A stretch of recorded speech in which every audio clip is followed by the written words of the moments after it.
Hey, salut les crypto lovers, c'est Weltemer et bienvenue pour l'édition du 18 du 11 du micro petit journal du crypto. Alors, market cap global 2505 milliards de dollars, on prend une claque 4,93% en moins. Bitcoin chute en dessous des 58 000 dollars à 57 837 dollars, on perd 4,28%, suivi d'Ethereum qui perd 4,04% à 4063 dollars. On a le Binance Coin qui perd 7,55%, ça fait mal. Tether, quatrième position. Cardano, la petite Edawang de mon cœur, repasse devant Solana mais perd quand même 4,15%. Ça fait plaisir à voir un 79 ou pas. Ça dépend le point de vue. Alors Solana, 196,196,80 à 8,24%. XRP Jean-Pierre Fifard qui nous perd 4,34%. Le petit Polkadot de Magic War qui repasse en dessous des 40 dollars avec une perte de 5,73%. USD Coin, toujours 1 dollar, c'est normal, ça représente l'USD. Et alors on a le Dogecoin qui ferme la marche. On va regarder un petit peu les top gagneurs du jour. Dans le top 100, ladies and gentlemen, nous avons les Metaverse qui sont To The Moon avec un 31,90% pour The Sandbox à 4,39%. On a Algorand qui nous fait un petit 12,65%, suivi de Decentraland qui nous fait un petit 13,04%. Franchement, ça fait plaisir. Et surtout, ce qui me fait plaisir, c'est voir le Wave dans le top 5, parce que le Wave, c'est la première crypto par laquelle je suis rentré dans les crypto-monnaies altcoin, à part le Bitcoin. Je suis même allé jusque Moscou aux 2 ans du Wave, j'ai été invité. Super génial, rien à dire. Super nickel, comme dit le chef Michel. Tu as un DEX, tu sais créer ton token, tu as de la DeFi, c'est décentralisé, tu as des passerelles, des gateways pour mettre de l'argent fiat, passer directement en Bitcoin, c'est du lourd de chez lourd. Alors si tu es nouveau sur la chaîne, n'hésite pas à t'abonner et d'actionner la petite cloche de notification, ça fait super plaisir et ça donne de la popularité à la chaîne. Et surtout, tu ne rateras pas les petits journaux du crypto que je fais du lundi au vendredi, mes analyses fondamentales et mes tutos que je fais le samedi et mon live que je fais sur ma chaîne Twitch le dimanche où je reçois des personnalités ou des créateurs de projets que je remets en rediffusion sur la chaîne YouTube. Allez, c'est parti, générique.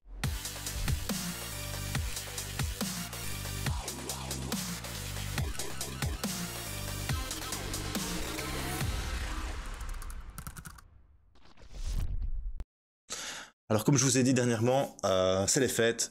Enfin, c'est la préparation des fêtes, n'oubliez pas, moi je suis directeur d'un supermarché, donc j'ai plus trop le temps, mais par contre je vous fais un micro petit journal du crypto, c'est pour ça que j'y vais en version 5e vitesse. N'oublie pas, tu peux aussi nous rejoindre sur Twitter, @culturecrypto. On a passé les 10 000 abonnés. Merci à tous les crypto lovers. Franchement, vous assurez. Allez, c'est parti pour la première petite news. On apprend que Gemini, tu sais, Gemini, c'est l'échange crypto-monnaie qui est détenu par les frères Winklevoss. Eh bien, il s'attaque au métaverse et surtout, il s'attaque à Facebook parce qu'il faut savoir que les frères Gemini se proclament créateurs de Facebook et ils disent que Mark Zuckerberg lui ont volé leur idée. Conclusion, eh bien, il se lance à l'attaque des métaverses avec un tour de table qui récolte plus de 400 millions de dollars pour Gemini Space Station. On verra bien ce qui va se passer avec les métaverses dans le monde parce que ils pensent tout à fait comme moi, il existe un chemin centralisé comme Facebook ou Fortnite qui est à un pas de devenir un vrai métaverse et c'est tout à fait bien, mais il existe une autre voie, la voie de la décentralisation, le métaverse décentralisé, celui que nous, les crypto lovers et les blockchain addicts nous voulons et surtout les cypherpunks en herbe que nous sommes. Eh bien, le métaverse, pour moi, doit être décentralisé. Pourquoi? Parce qu'il y a une indépendance et il y a de l'opportunité qui s'offre à nous, les personnes, et non toutes ces grosses sociétés qui sont là pour nous pomper nos informations et les revendre au plus offrant. Conclusion, vive les métaverses décentralisés. On apprend que désormais Solana devient la crypto la plus stackée en valeur. Elle passe devant Edawang, la petite Cardano, devant Cardano, la petite Edawang de mon cœur, avec 77,37% de sol qui sont stackés contre 70,66% de Cardano qui sont stackés, qui sont loin devant Ethereum 2.0 qui est à 6,96%, Polkadot, pas mal, est à 53%, et Avalanche est à 61,91%. Après ça, on apprend que Acala remporte la première vente aux enchères de Parachain sur Polkadot. On en a parlé avec Polka France lors de notre news que tu peux voir en rediffusion sur la chaîne. Lors de notre live que tu peux revoir en rediffusion sur la chaîne, c'était avec Polka France, c'était super génial. Acala, ça va être un réseau de défis sur une blockchain parallèle à la blockchain principale de Polkadot et vient de gagner la première enchère avec plus de 81 000 parties prenantes bloquant des fonds sur le Crown Loan de plus de 32 515 989 dot, ce qui vaut 1,250,895,296 dollars verrouillés pour 180 pour 96 semaines, pardon. Voilà. Après ça, on apprend que ça y est, enfin, PayPal lance l'achat de Bitcoin et crypto-monnaies en Europe et ça va faire mal, ça va faire mal. Leur application est là, ça y est, tu vas pouvoir acheter, vendre et garder des cryptos avec confiance grâce à PayPal. Donc est-ce que le Bitcoin va continuer sa chute inexorable ou est-ce que PayPal va sauver le Bitcoin? Sincèrement, je pense pas qu'ils vont sauver le Bitcoin. Pourquoi? Parce qu'on va le voir lors de l'analyse technique et l'analyse technique, c'est maintenant, bro. Alors on passe sur TradingView. On commence quand même par la dominance Bitcoin. Donc la dominance Bitcoin, on est toujours dans ce triangle de compression dont je vous parle depuis un bon petit moment. Donc on fait des bas de plus en plus hauts et des hauts de plus en plus bas. Get down, down, down, down, get down, down, down, down, get down, down, down, down, down, down, down, down. Pour ceux qui connaissent, paix à toi parce qu'il est mort. Alors, moi, ce que j'attends, c'est que ma dominance ici, elle vienne défoncer, là, ici, la moyenne mobile 50 périodes et la moyenne mobile 200 périodes pour revenir nous chercher une grosse dominance à 47% et pour repumper de plus belle pour le Bitcoin. Mais on va voir ce qui va se passer avec l'analyse technique parce que c'est pas folichon et c'est pas folichon. Alors, ladies and gentlemen, hier, je t'expliquais qu'on avait cassé le biseau descendant et qu'on était venu rebondir ici. Regarde, je vais zoomer et comme ça tu verras ça beaucoup mieux. On était venu rebondir ici sur la ligne verte 2 fois, tu vois, on avait une première fois avant hier. La ligne verte ici, c'est la moyenne mobile 50 périodes, l'orange, c'est la moyenne mobile 100 périodes, la moyenne mobile 200 périodes, c'est la rouge. Alors, qu'est-ce qu'une moyenne mobile? C'est une moyenne qui prend en compte la clôture des 50 dernières clôtures.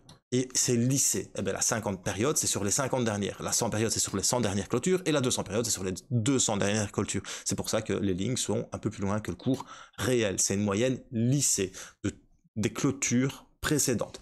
Donc, malheureusement, on voit qu'aujourd'hui, bien, les bulls, ils ont réussi à la troisième tentative, les bears, pardon, donc les vendeurs ont réussi à la troisième tentative de pénétrer un peu plus profondément encore, comment dire, la moyenne mobile 50 périodes. C'est pas fini, il reste encore 5 heures, 12 minutes.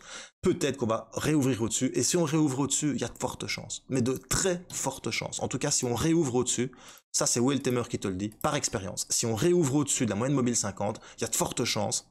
Premier scénario, il y a de fortes chances, j'ose le dire, hop, qu'on reparte à la hausse. Il faut qu'on referme au-dessus. Pourquoi est-ce qu'on partirait à la hausse? Parce que ça montrerait, en fait, que malgré leur tentative des bears, donc des vendeurs, de percer la moyenne mobile 50, elle a joué son rôle de support. Donc comme elle aura joué son rôle de support, les bulls, donc les acheteurs, peuvent récupérer confiance et se dire, bon, c'est bon, la moyenne mobile 50 elle tient, on peut remettre de l'argent et on peut faire repartir le Bitcoin vers le haut. Maintenant, il y a de fortes chances qu'en fait, on clôture en dessous, je pense, je suis pas certain, mais quand je vois les volumes, je me dis, ça pue du cul quand même.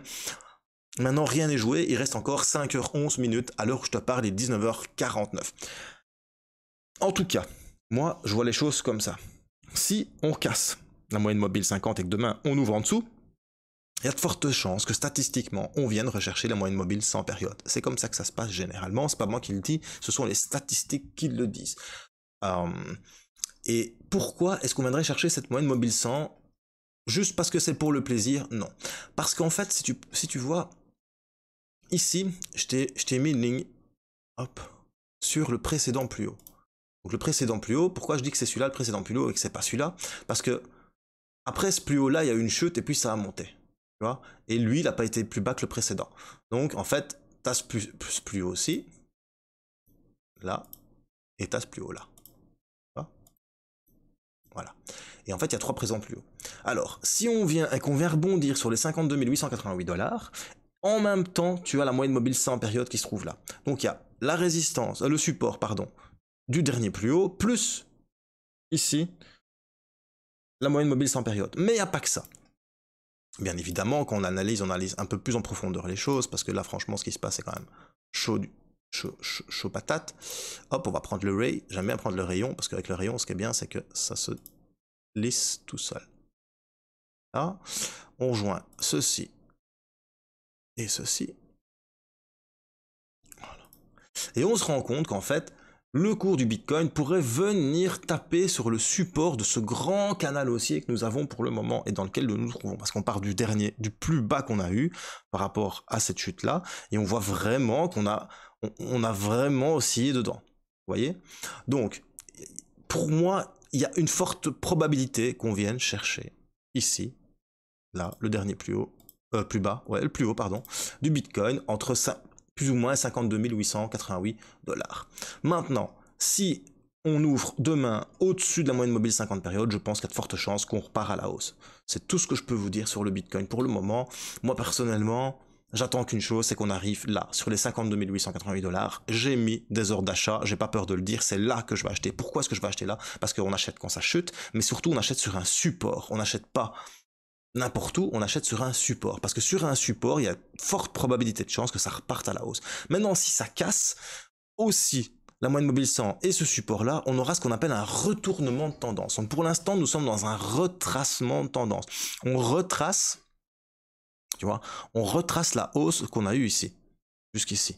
On est en train de retracer tout ça parce on est descendu plus bas que ce précédent plus bas ici, tu vois. Ici, c'est plus bas que celui-là. Donc on est en train de retracer. Et si on vient casser le dernier plus haut, là, à ce moment-là, il y a un retournement de tendance sur du court terme parce que c'est sur du daily. Maintenant, ce qui est important de regarder aussi, c'est quand même ce qui se passe sur du weekly. Donc, le weekly, je vais te l'analyser maintenant sur le Bitcoin parce que j'ai quand même envie de te dire no panic. No panic de chez No Panic. Parce que sur le weekly, franchement, on est quand même plus ou moins pas mal. Par contre, je vais peut-être prendre un autre. Voilà, je vais prendre ceci. Ouais, je vais reprendre celui-ci, ça sera mieux. Donc sur du weekly, tu vois vraiment hein, ce canal que je viens de t'expliquer. Voilà. Je suis en train d'enlever tout ce que j'ai fait d'analyse, voilà, comme ça, c'est plus propre, hein, j'aime bien quand c'est propre. On voit que sur le weekly, ici, cette semaine-ci, on chute et on reprend 3 semaines de montée. Même 4 semaines de montée. Donc 1 semaine, 2 semaines, 3 semaines, 4 semaines. Donc c'est quand même un peu bearish. Mais par contre, on voit vraiment qu'on est toujours dans ce canal qui monte, dans ce biseau très long terme qui est en train de monter. Donc, on est monté, on est venu se poser dessus, on est remonté, et maintenant on va peut-être se reposer dessus une deuxième fois. Mais surtout, ce qui est important de voir, c'est que la moyenne mobile 50 périodes, elle est toujours au-dessus. Elle est toujours bonne. La moyenne mobile 50 périodes, le cours est toujours au-dessus. Et comme le cours est toujours au-dessus de la moyenne mobile 50 périodes, nous ne sommes absolument pas dans un moment bearish. On sera dans un moment bearish, donc dans un bear market, à mon avis, uniquement si on vient casser cette moyenne mobile 50 périodes. À ce moment-là, sur du weekly, on pourra se dire « Ouh, ça pue du cul ». Pourquoi? Mais c'est le passé qui me le dit. Regarde ici un petit peu, on est venu à 20 000 $. On a chuté, on a essayé de remonter, on l'a cassé, et puis pendant un petit temps, ça a chuté blindé. Depuis qu'on est passé au-dessus au mois de mai 2020, à 8 853 $, on n'est pas repassé une seule fois en dessous. Donc c'est important de comprendre que le moment où on va chuter en dessous, on va revenir chercher à un moment donné la moyenne mobile 200. Et moi je pense que ce qui peut se passer en fait avec la moyenne mobile 200, si vraiment on arrive dans un bear market, elle va arriver jusqu'aux 31 000 comme ceci, puis le Bitcoin repartira et fera peut-être son bottom sur les 31 000. Voilà, ça c'est ce que Will Tamer pense. C'est pas vraiment ce qui va se passer, mais c'est pour te rassurer. No panique. Sur du weekly, on est encore vraiment large. On va voir si on vient déjà casser les 52 888 $ en daily. Et à ce moment-là, on pourra peut-être parler d'un retournement de tendance court terme. Voilà, c'était Will Tamer pour le petit journal du crypto. Au final, je l'ai fait quand même un peu plus long. Si t'as bien aimé, un petit pouce bleu. Si t'as pas aimé, un petit pouce rouge. Et surtout, bro, n'oublie pas, choose life, choose freedom, and choose Bitcoin. Et encore mieux, bro, tu sais quoi? C'est Black Friday bientôt. Conclusion, les soldes. Ça fait toujours plaisir. On recharge quand c'est bas pour profiter quand c'est haut. Allez, peace bro.